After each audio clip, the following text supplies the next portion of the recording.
menjelaskan mengenai tentang makromolekul bagian karbohidrat ya teman-teman. Nah sebelum kami mulai, izinkan kami untuk memperkenalkan diri. Nama saya Muhammad Amrifai beserta rekan-rekan saya. Nama saya Selina, saya Alia, nama saya Lisa, nama saya Nabila.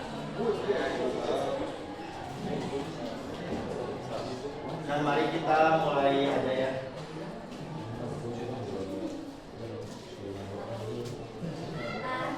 Di sini kalian tahu nggak sih apa itu karbohidrat? Jadi karbohidrat itu merupakan senyawa kimia yang disusun oleh unsur organik seperti hidrogen, karbon serta oksigen. Nah lalu karbohidrat juga digolongkan sebagai makromolekul. Lalu karbohidrat juga memiliki rumus empiris yaitu CH2O. Nah lalu karbohidrat juga memiliki nama lain yaitu sakarida. Itu berasal dari bahasa Arab yang diambil namanya itu sakar ya kalau nggak salah. Artinya itu gula. Nah jadi dapat disimpulkan kalau misalkan makanan yang mengandung karbohidrat itu biasanya cenderung punya rasa yang lebih manis ya teman-teman. Nah lalu berdasarkan fungsinya juga karbohidrat itu dibagi menjadi dua. Nah yang pertama tuh polihidroksialdehid dan yang kedua polihidroksiketon. Nah teman-teman, kan tadi yang Alisa bilang bahwasanya karbohidrat itu tersusun atas dua ya, yaitu dua itu berdasarkan gula penyusunnya. Yang dimana yang pertama itu ada polihidroksialdehid, yang kedua yaitu ada polihidroksiketon. Nah, bagaimana sih jenis-jenis dari karbohidrat? Nah, karbohidrat ini memiliki tiga. Yang pertama yaitu ada monosakarida, yang kedua yaitu ada disakarida, yang ketiga yaitu ada polisakarida. Sebenarnya itu teman-teman ada 4. Cuman kalau misalkan kita ambil secara ringkasnya, bahwasanya ada gula sederhana itu ada dua yaitu monosakarida sama disakarida. Itu yang termasuk gula sederhana.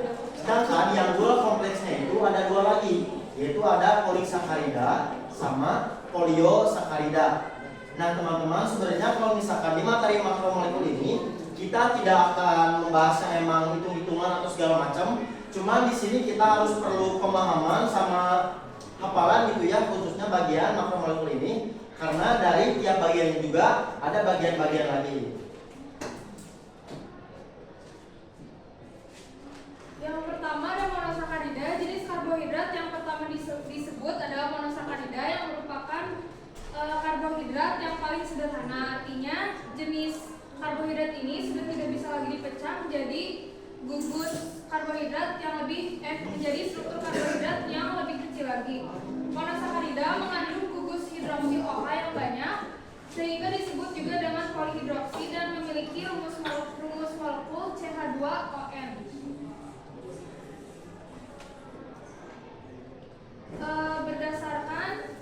Berdasarkan gugus fungsinya, monosakarida dibagi menjadi dua. Yang pertama adalah ada polihidroksialdosa.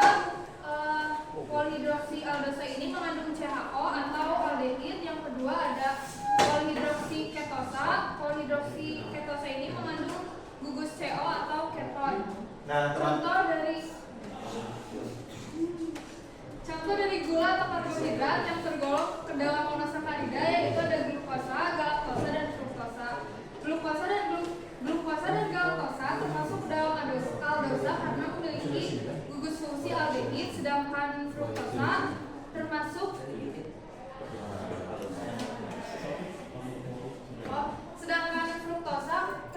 ke dalam gugus keton. Ini aldehid, ini keton. Ini keton, ini aldehid.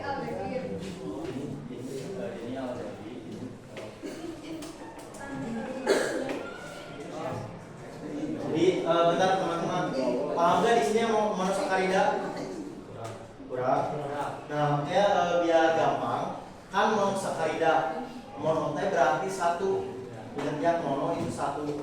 Sakarida yang berarti itu karbohidrat, berarti satu karbohidrat. Paham ya teman-teman? Paham. Nah di monosakarida ini ada beberapa bagian lagi, yaitu ada glukosa, galaktosa atau sama fruktosa. Nah, kalau misalkan kita pakai konsep ini biar gampang.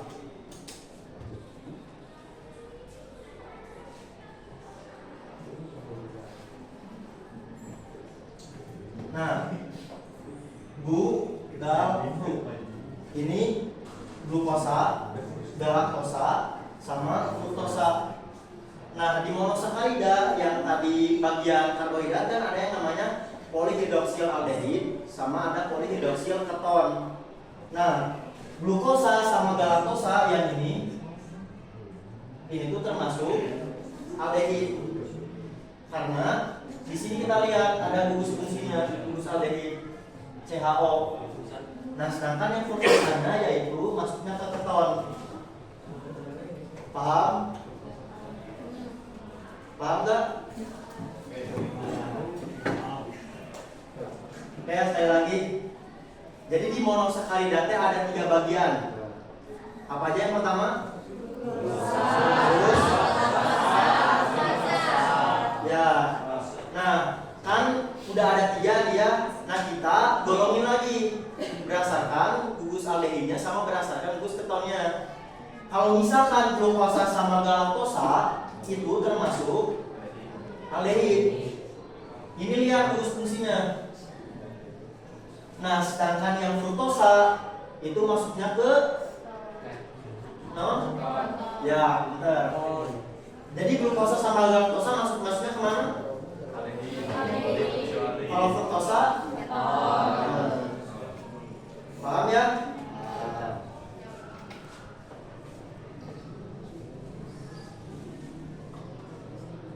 Selanjutnya, setiap monosakarida mempunyai 2 bentuk konfigurasi yang ditandai dengan D dan L.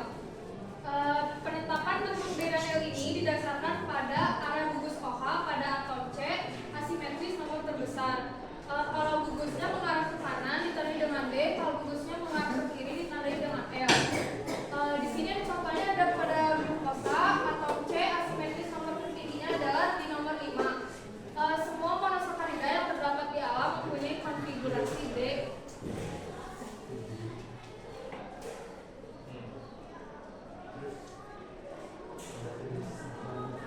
Nah, teman-teman, maaf lupa ya. Jadi di monosakarida itu ada digolongi lagi berdasarkan jumlah atom C-nya ya. Nah, kalau misalkan ini triosa,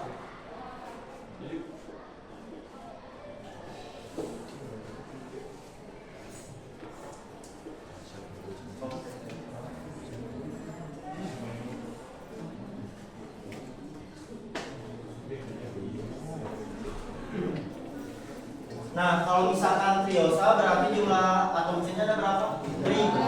3. Kalau 4? Kalau 5? Kalau 6? Nah, jadi monosakarida itu masuknya ke heksosa ya. Nah, bisa dilihat dari ini. Cuman ini mah ya benar. Ini 5 atom karbon.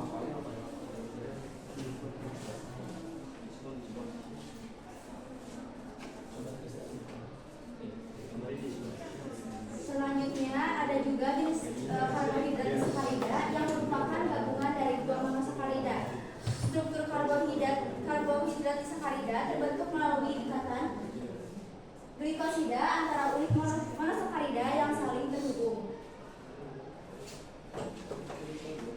Terus sini juga ada contoh disakarida. Yang pertama ada sukrosa. Sukrosa ini terbentuk dari gabungan monosakarida, glukosa dan fruktosa yang menyatu. Yang kedua ada maltosa. Maltosa itu disakarida yang terbentuk dari 2 molekul glukosa. Terus yang terakhir ada laktosa. Laktosa ini terbentuk dari 1 molekul glukosa dan 1 molekul galaktosa. Paham nggak sampai sini teman-teman? Kurang? Saya ulang ya. Nah, kan di sini ada disakarida. Berarti di berapa? 2. Berarti 2 karbohidrat. Ingat ya teman-teman, 2 karbohidrat atau 2 monomer ulang itu istilahnya. Nah, disakarida ini punya beberapa bagian lagi.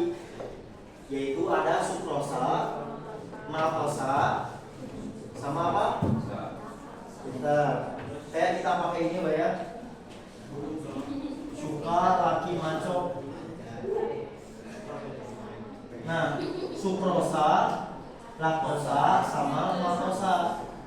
Nah, kan tadi udah tahu bahwasanya di sakarida ini kan dua karbohidrat. Nah, oke kita lihat ke strukturnya.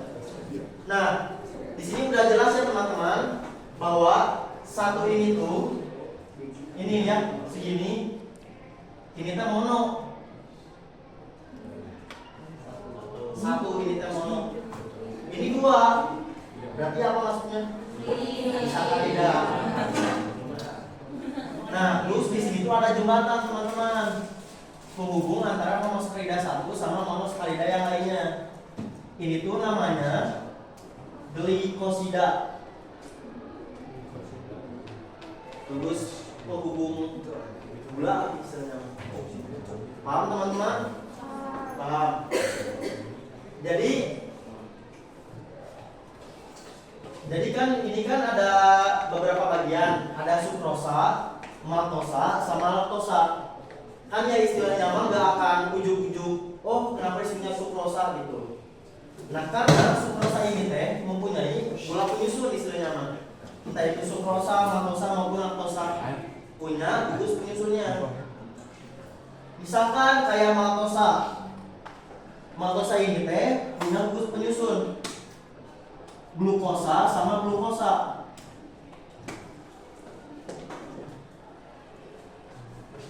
Kalau misalkan sukrosa ini tuh glukosa sama fruktosa. Kalau misalkan laktosa glukosa sama galaktosa. Nah, kita lihat teman-teman di sini ada maltosa sama laktosa. Kalau misalkan kita kembali ke monosakarida, yang dimana glukosa sama galaktosa ini teh masuk ke aldehid. Ini aja teman-teman, masuknya ke aldehid. Kalau misalkan yang fruktosa masuknya ke keton. Paham nggak sampai sini? Struktur sama gula penyusunnya? Paham? Atau mau diulang?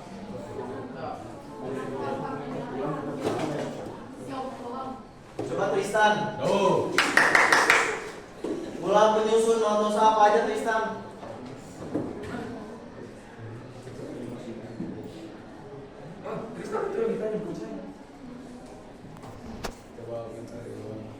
Oke ya teman-teman, kita lanjut.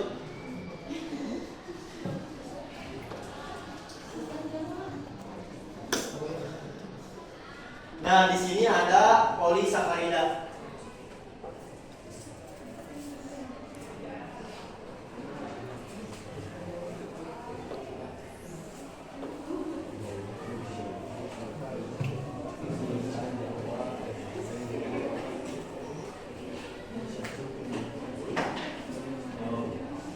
Nah, teman-teman, di sini ada polisakarida. Nah, kan yang tadi makan monosakarida sama disakarida. Mono berarti kan satu, di berarti dua. Kalau poli ini teh banyak, bisa pokoknya mah kisaran itu lebih dari 10, ratusan bahkan jutaan gitu. Jutaan dari monosakarida. Nah, polisakarida ini tuh punya beberapa bagian lagi, kayak misalkan monosakarida sama disakarida. Cuman ini tuh lebih kompleks. Karena apa? Karena punya susunan yang emang panjang gitu.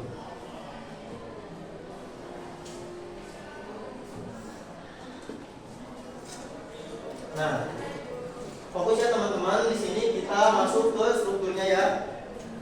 Nah, jadi struktur dari polisakarida itu punya 3 teman-teman.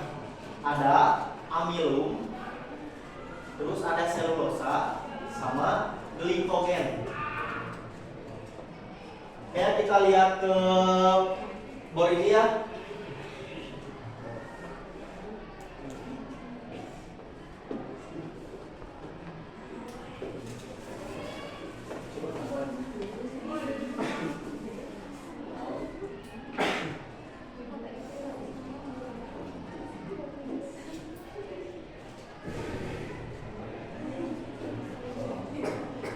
teman-teman kita lihat di sini polisakarida sama punya 3, yaitu ada amilum, ada selulosa, sama glikogen. Amilum ini disebut pati atau kita sering temuin di nasi. Amilum ini ibaratnya mah kayak pakai aktivator yang dimana pakai enzim amilase, atau istilahnya mah dihidrolisis dengan menggunakan enzim amilase. Nah, kenapa enzim amilase? Karena enzim ini itu digunakan untuk mencerna bahan makanan yang di tubuh kita. Nah, makanya di amilum ini tuh punya 2 lagi, yaitu ada amilosa sama amilopektin.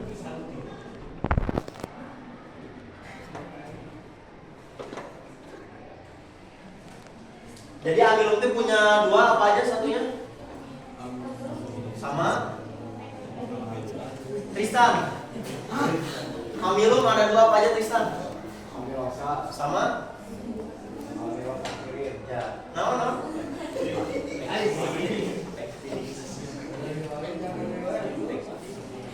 Ya. Ya. Nah, nanti kan ini kan ibarat nama sama strukturnya gitu ya. Nah, nanti kalian akan mengetahui sifat dari tiap-tiap bagian karbohidrat. Nah, oke, kita bahas yang sifat dari polisakarida ya. Kalau misalkan yang mono sama disakarida nanti akan dibahas di step selanjutnya. Nah, polisakarida ini masuk ke jenis karbohidrat yang dimana sukar larut dalam air. Nah, sukar ini bukan berarti ia tidak bisa gitu, akan tetapi presentasi bisa larutnya itu sedikit. Misalkan kayak monosakarida kan salah satu contoh dari monosakarida kan gula pasir ya. Nah, gula pasir ini otomatis ketika dicampur dengan air dia akan larut, benar kan? Nah, sedangkan yang amilum ini atau yang polisakarida ini tidak semuanya bisa, karena di amilosa ini ya sih, kalau misalkan amilosa mah sebutnya dia bisa larut. Kalau misalkan amilopektin dia tidak bisa.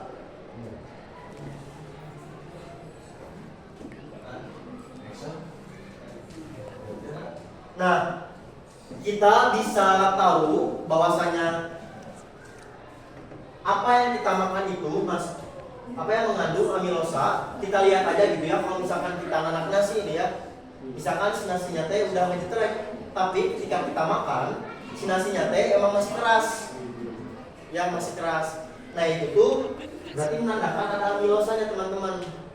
Ya meskipun nggak besar, kalau nggak salah yang saya baca dari jurnal itu sekitar 20%. Nah, kalau misalkan ketan kan sama ya, bahan dasarnya itu nasi yang emang dikeringin itu ya. Nah, itu tuh 2% mengandung amilosa. Nah, kalau misalkan si nasi ketika udah mateng gitu ya, tapi masih lengket, nah itu tuh terindikasi ada amilopektin. Ya. Nah, kita bisa mengetahui bahwa apa yang kita beli sama apa yang kita makan itu mengandung karbohidrat. Kita pernah praktikum di kelas 11 yang dimana ada yang namanya uji iodium. Ya, uji iodium. Nah, jadi setiap makanan yang kita tetesi menggunakan larutan iodium, ketika ia berubah warna menjadi biru keunguan atau biru pekat gitu ya, berarti itu tuh menandakan ada amilum, ada karbohidrat jenis polisakarida. Paham teman-teman? Jadi polisakarida ada berapa aja? Pertama, kedua, ketiga. Amilum ada 2 apa aja? Amilosa yang kayak gimana? Kalau misalkan yang amilopektin Tidak bisa. Nah, kedua sekarang masuk kedua yaitu selulosa. Nah, kan tadi yang saya sudah jelaskan bahwa polisakarida ini teh emang bisa larut, cuman presentasinya itu nggak gede ya kayak monosakarida sama disakarida. Karena apa? Karena di selulosa ini itu tuh banyak ditemukan di tanaman.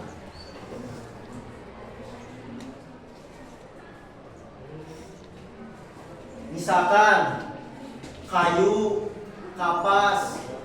Nah, itu tuh masuk ke karbohidrat jenis polisakarida bagian selulosa itu. Makanya selulosa ini tuh tidak bisa dicerna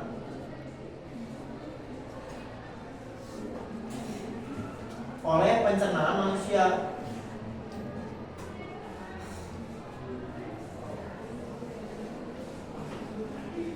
Teman-teman, ingat ya kalau misalkan contoh amilum itu nasi lah istilahnya mah ya, pati gitu. Kalau misalkan selulosa mah dari tanaman, misalkan dari kapas, yang kayak gitulah pohon-pohon yang memang bisa ibaratnya mah bisa dibikin misalkan kayak buah kain segala macam gitu. Nah, terus ini glikogen itu bagian terakhir yang dimana kalau misalkan cara terindikasinya itu penderita diabetes, makanya disebut sebagai gula darah gitu istilahnya. Oke, kita masuk ke ini ya, ke strukturnya. Kan yang tadi saya bilang bahwasanya polisakarida itu kan tersusun banyak gitu ya, banyak susunan monosakarida. Makanya di sini tuh misalkan kayak amilosa ini tuh 3, sebenarnya mah itu banyak sampingnya tuh. Sama ini tuh yang di tengahnya tuh namanya glikosida. Ini juga sama glikosida.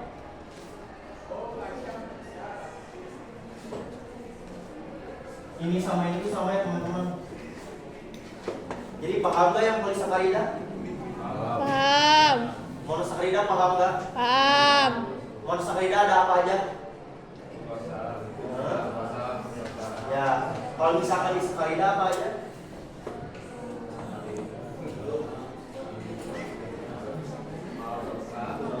Laktosa terus laktosa sama laktosa sukrosa. Jadi di sakarida ada apa aja? Nah, pohon tadi maltosa terus kalau misalkan polisakarida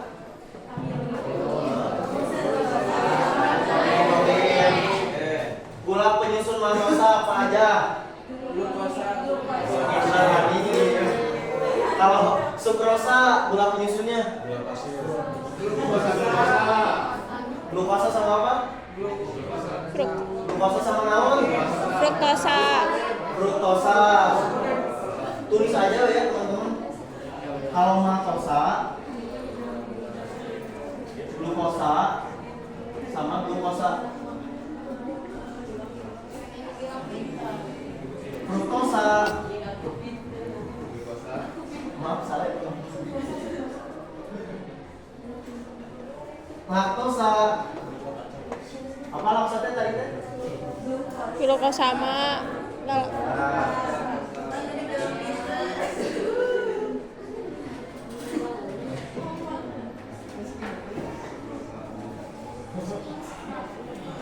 Maltosa, laktosa, satu lagi apa? Glukosa.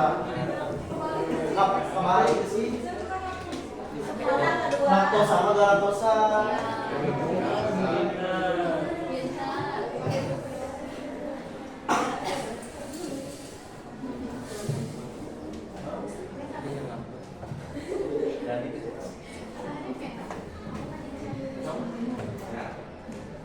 Nah, teman-teman ya kan tadi bahwasanya di karbohidrat ini ada yang masuk polyhidroxylaldehid sama polyhidroxylketon.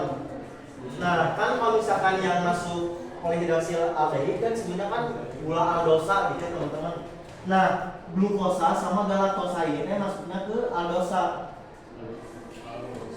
Aldosa ini teh berarti si suatu karbohidrat yang memiliki gugus fungsi aldehid lagi intinya gitu. Nah, sedangkan fruktosa itu masuknya ke ketosa. Berarti punya gugus fungsi keton. Paham nggak? Tristan mana Tristan? Paham nggak monosakarida sama disakarida? Paham. Kalau polisakarida paham nggak? Contoh selulosa apa? Kapas, kapas, kapas. Awi.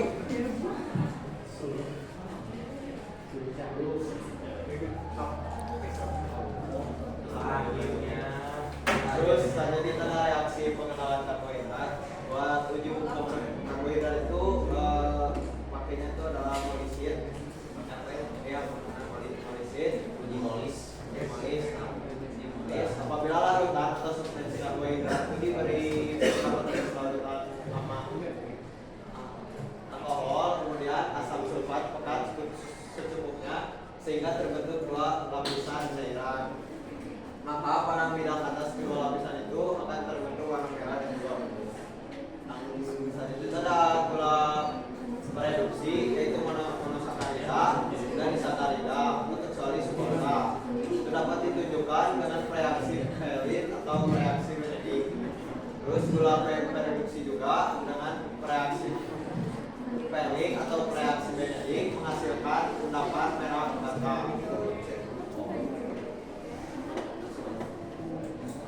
Terus ada polisakarida ini. Paham nggak yang ini uji reaksi? Nah, ini ya biar Bisa dong. ditulis aja, tulis aja.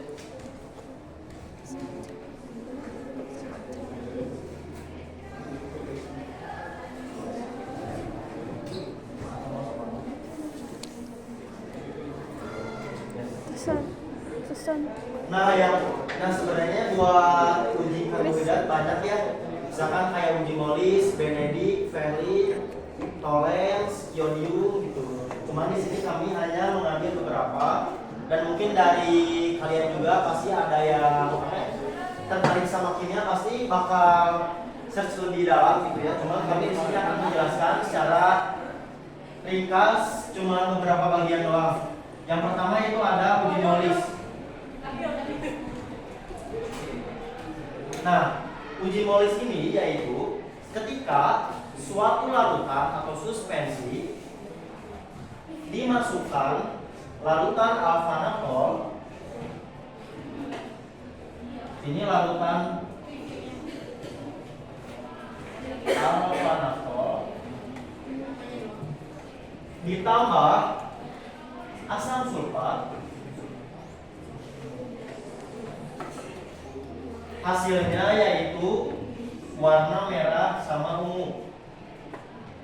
Bukan merah sama tapi merah keunguan ya. Yang kedua, uji iodin.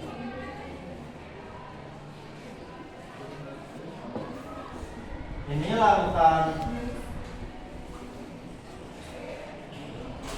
iodin menghasilkan warna biru.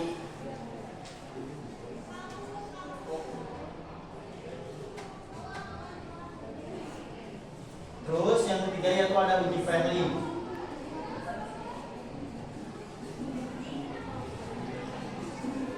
Dia akan menghasilkan endapan merah bata.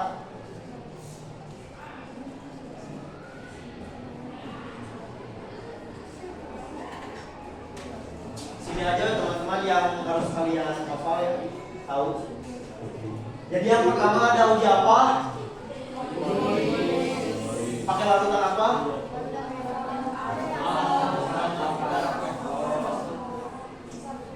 Larutan alfa naftol ditambah asam sulfat. Terus maka akan menghasilkan warna merah ini kan misalkan makanan ditambah larutan, ditambah asam pekat, langsung ada warna ini.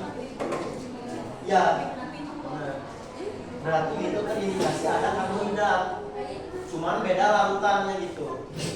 Terus yang kedua ada uji iodin, yang dimana misalkan kayak nasi ditambah pakai larutan ini, hasilnya bakal jadi warna biru. Terus yang ini juga sama. Paham teman-teman?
Teman-teman yang sifat membedain antara monosakarida, disakarida sama polisakarida.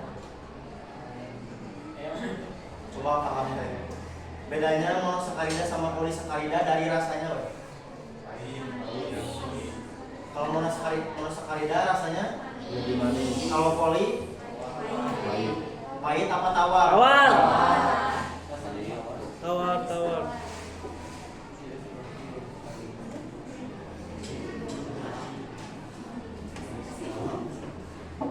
Nah, di sini tuh ada ya fungsi karbohidrat untuk tubuh kita.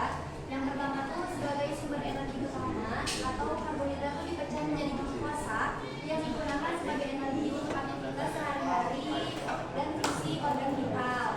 Nah, yang kedua juga menjaga fungsi otak. Glukosa dari karbohidrat itu tuh merupakan sumber energi utama bagi otak yang untuk konsentrasi tubuh kita ya. Yang ketiga juga mengatur berat badan. Ini tuh maksudnya mengatur berat badan tuh karena biasanya karbohidrat yang kaya akan serat tuh memberikan rasa yang lebih kenyang lebih lama gitu ya. Nah terus yang keempat juga mengurangi resiko penyakit. Asupan serat yang cukup dapat menurunkan resiko penyakit seperti jantung, diabetes tipe 2 dan obesitas dengan mengontrol kadar gula darah dan kolesterol. Terus yang terakhir ada kesimpulan dari ini, karbohidrat itu senyawa yang terdiri dari karbon (C), terus hidrogen dan juga oksigen dengan rumus empirisnya CH2O. Senyawa ini juga merupakan sumber energi utama bagi makhluk hidup. Berdasarkan struktur dan sifatnya, karbohidrat terbagi menjadi monosakarida, terus disakarida dan juga polisakarida. Monosakarida sebagai karbohidrat sederhana yang tidak dapat dipecah lagi seperti glukosa, fruktosa, sebagai laktosa.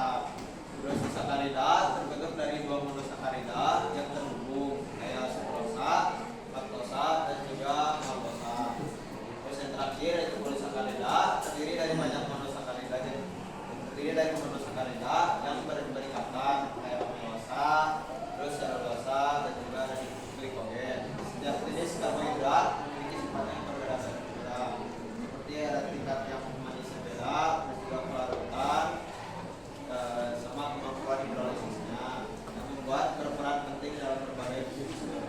Nah teman-teman di sini kesimpulan tadi belum dibahas kemampuan hidrolisis ya.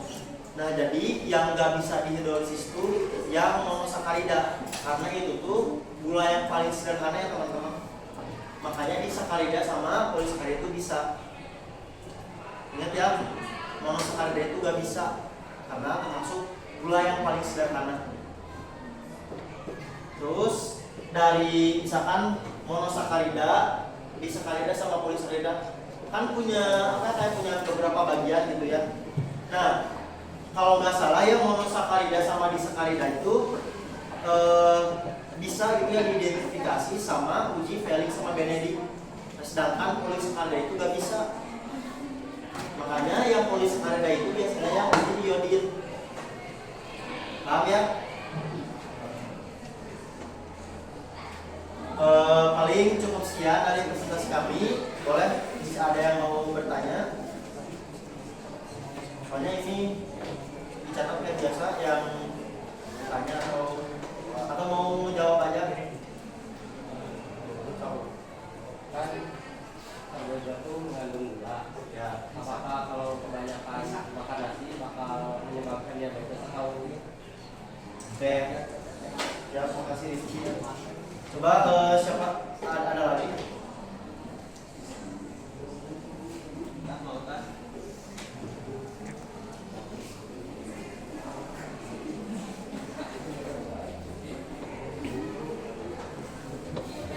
Boleh. Boleh dibalikin yang ke struktur tadi Kak? Yang Ya. monosakarida sama disakarida. Sorry, disakarida sama polisakarida. Polisakarida. Ya, sama aja sih sebenarnya. Bukan.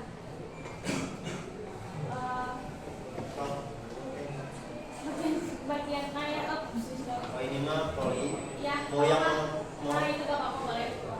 Nah itu kan strukturnya kan bentuknya kayak benzena ini ya. Ya.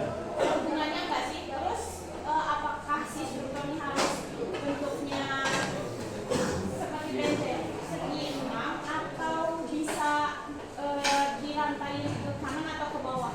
Apa harus Bisa. seperti itu? Ya seperti ini. Cuman mau menjawab yang Rizky dulu atau yang Sipa dulu? Coba yang Rizky dulu ya. Kalau misalkan kebanyakan karbohidrat apakah bisa menyebabkan diabetes apa enggak gitu ya? Sebenarnya ya kalau misalkan yang paling bisa menyebabkan diabetes itu yang masuk yang monosakarida sama disakarida. Karena itu tuh yang masuk gulanya itu paling tinggi lah gitu. Nah sedangkan yang polisakarida yang bagian nasi itu amilum itu tuh enggak, karena 1 gram nasi itu menghasilkan 4 kalori gitu. Dan ya emang kan tadi ya di penjelasan sifat bahwasanya polisakarida itu rasanya tawar, beda sama monosakarida sama disakarida. Paling menyebabkan diabetes mah enggak, cuma obesitas ya gitu. Karena kebanyakan juga gak baik, makanya perlu disimbangi sama misalkan kayak protein, lemak, sayuran yang kayak gitu biar seimbang. Cukup jelas. Intinya mah karena nasi itu maksudnya polisakarida rasanya tawar, gak manis lah gitu. Beda ya sama kopi. Yang Sipa ya, kenapa bentuknya bulat dan apakah bisa panjang? Yang saya baca mah ya kalau misalkan yang monosakarida itu tuh ada yang istilahnya dextra sama leva. Ya pokoknya mah dextra sama leva, lupa penyebutannya. Kita masuk ke monosakarida dulu ya.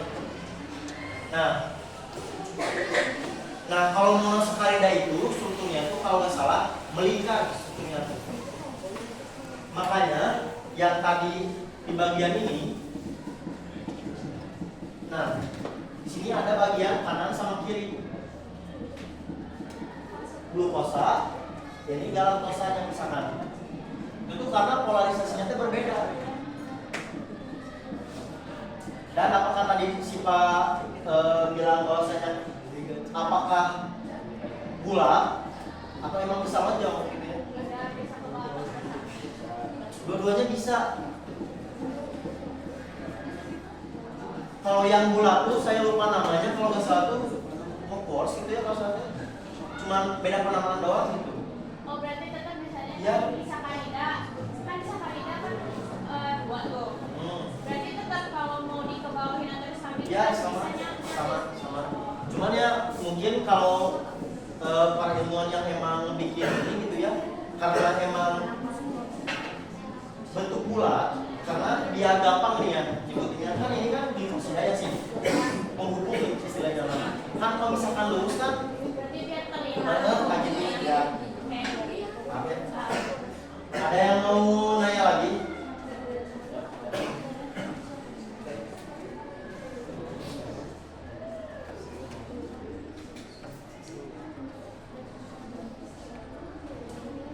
Cukup?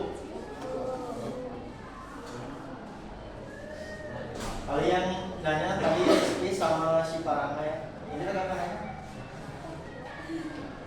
Baik, kami tutup presentasi kali ini. Mohon maaf apabila ada kekurangan maupun tidak pemahaman yang lebih mendalam kami mengenai tentang karbohidrat ini. Namun kami berusaha ya sampai ke jurnal-jurnal buat ya kalian itu ya. Kami berdiri